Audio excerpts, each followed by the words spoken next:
Bapak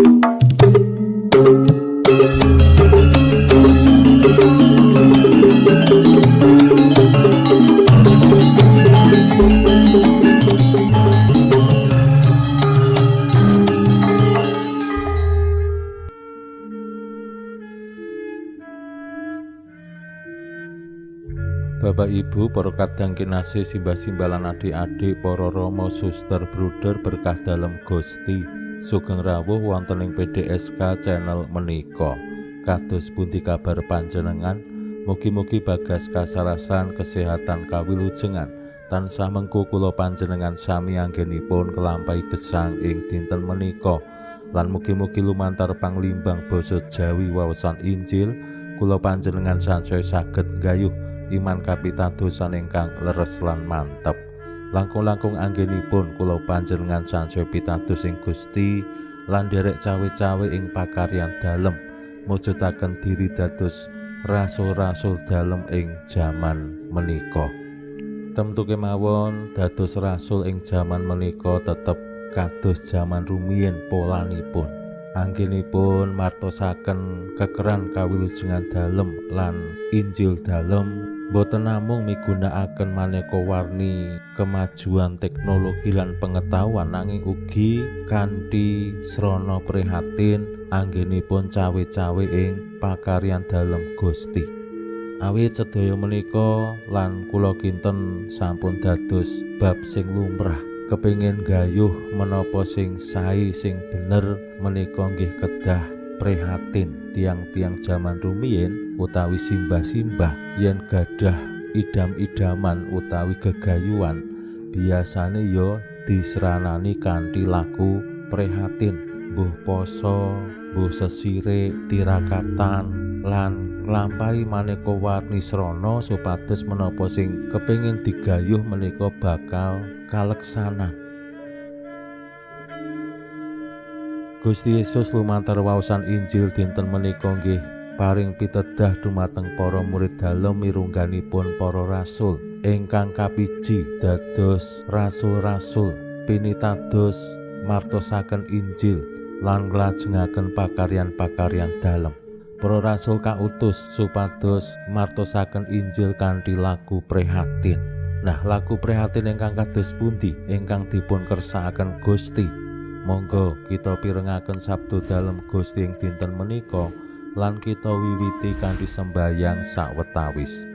Kunjuk ing asma dalem Yang Rama saha Yang Putra tuwin Yang Roh Suci. Amin. Suwawi sami munjuk. Gusti Yesus sabda dalem Yang Rama ingkang sampun manjalma, mugi karsa ngandika dhateng kawula wonten ing asepen ing telenging manah kawula. KBKO kegiatan lan panglipur ingkang manjing ing sabda dalem kapenuwana kawula mawira ing kawicaksanan dalem. Mugi-mugi srana anggen kawula maos lan mirengaken sabda dalem kawula sansaya nunggil ing sampeyan dalem. Amin. Waosan Injil kapetik saking Injil Markus bab 6 ayat 7 ngantos dumugi 13. Nalika samono Gusti Yesus nimbali rasul 12 lan wiwit ngutus wong-wong iku ngloro-ngloro. Panguwasa ing atase Roh Allah diparingake, nanging padha diawisi nggawa apa-apa kanggo lakune. Kejaba mung teken, ora kepareng sangu pangan, kantong utawa dhuwit ing sabuke. Kowe kepareng nganggo trumpah, nanging sandanganmu aja rangkep. Lan isih diweling maneh, yen kowe mlebu ing salah sijining omah, manggono ing kono terus nganti salungamu saka ing desa kono. Lan sing sapa ora gelem nampa lan ngrungokake kowe tinggalen lunga lan ketokno bleduk ing sikilmu, dadiya paseksen nglawan wong mau. Dene para murid banjur padha budal memulang supaya wong-wong padha martobat. Akeh setan kang padha ditundungi, akeh wong lara kang padha dilengani lan dadi waras. Makaten sabda dalem Gusti.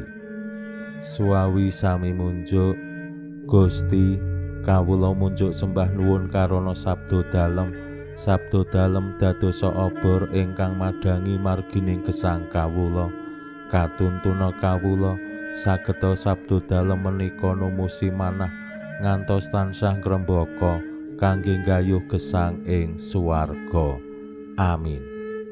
Bapak Ibu para kadang kinasih simbah-simbah lan adik-adik, Gusti Yesus ingkang makarya asung kawilujengan dumateng tiyang kathah lan kathah banget masyarakat Yahudi ingkang sowan ing panjenengane kepara saking kitha-kitha pundi-pundi sami sowan ambyuk supados saged nampi nugraha bagas kasarasan kesehatan lan diluwari saka bebandaning setan lan dosa. Nanging saperangan ugi wonten sing boten remen kalian Gusti Yesus lan gadahi niat sing ala. Menika situasi pastoral ingkang dipun adepi dening Gusti Yesus lan temtu kemawon yen menika dados kaca benggala ya diadepi awake dhewe murid-murid dalem ing jaman menika. Naminipun pelayanan wonten ing pasamuan mirungganipun kathah banget sing dadi ayahan ning ing atase mbok menawi awake dhewe wis nglampahi sak sae-saenipun, sak apik-apike, sak becik-becike, ning kadangkala tetep ana wong sing ora seneng. Menika sami kalian ingkang dipun alami Gusti Yesus. Mila Gusti Yesus lajeng ngutus para murid dalem nglampahi menapa sing sampun dipun tuladhakaken Gusti Yesus, memulang lan marasake wong-wong sing lara. Mila para murid kala wau diparingi panguwasa, diparingi wewenang kangge nglampahi menapa sing dados tugas timbalan. Lan boten namung wewenang utawi panguwasa, ning Gusti ugi ngawisi paring piweling supados laku prihatin. Nah, laku prihatine menapa? Kala wau dingendikake Gusti Yesus. Nanging padha diawisi nggawa apa-apa kanggo lakune. Gusti ngersakake para murid dalem boten perlu ngasta werna-werna, kejaba mung teken, ora kepareng sangupangan, kantong utawa dhuwit ing sabuke. Sandanganmu aja rangkep. Menika wujud kaprihatosan. Anggenipun ngayahi timbalan ora perlu nggawa werna-werna sing pating gruweng, malah mengko nyusahake anggone nglampahi timbalan dalem Gusti. Nek dedak nggawa panganan, nggawa sangu, nggawa dhuwit akeh, nggawa sepatu lan macem-macem sanesipun, mengko lenggawa wis susah. Apa meneh pas nglampahi timbalan kelingan, waduh dhuwitku tak selehke dompet kono akeh, mengko ana sing nyolong ora, ana sing njipuk ora, aman ora. Pikirane utawa atine dadi mangro. Mila nglampahi timbalan dalem Gusti menika ya kudu losdol. Lan Gusti ngersakake nggih anggenipun nglampahi kanthi ikhlas, kanthi tulus, kaya-kaya ora nggawa werna-werna. Anane ya mung kados pundi memulang martosaken Injil lan asung kasarasan dumateng tiang-tiang sing gerah, sing betahake pitulungan. Lan Gusti ugi paring piweling, aja wedi yen ditolak. Yen kowe mlebu ing salah sijining omah manggona ing kono terus nganti sak lungamu saka ing desa kono, lan sing sapa ora gelem nampa lan ngrungokake kowe tinggalen lunga, lan ketokno bledug ing sikilmu dadi paseksen kelawan wong mau. Gusti ngersakake yen ana wong sing ora gelem nampa ya wis, rasah dijak padu, rasah dijak gelut, ketokno bledug lan tinggal lunga. Menika tentu salah setunggal cara supados para murid satset nek dedak ngurusi wong-wong sing ora gelem nampa. Mengko malah lara ati, mengko malah masalahe ngombro-ombro. Ya wis, nek ora gelem nampa ya wis.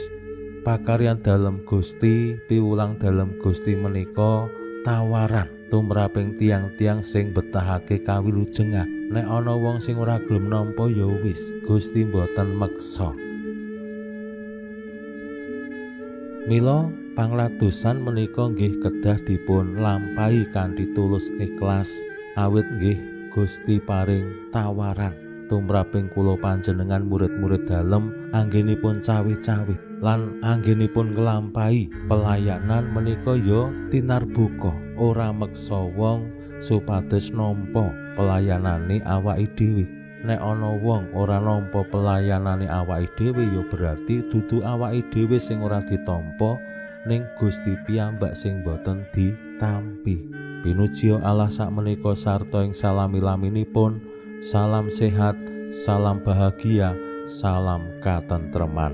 Lan mugi-mugi lumantar panglimbang dinten menika kula panjenengan tansah jinangkung ing berkah dalem Gusti ingkang Maha Kuwasa, Hyang Rama saha Hyang Putra tuwin Hyang Roh Suci. Amin.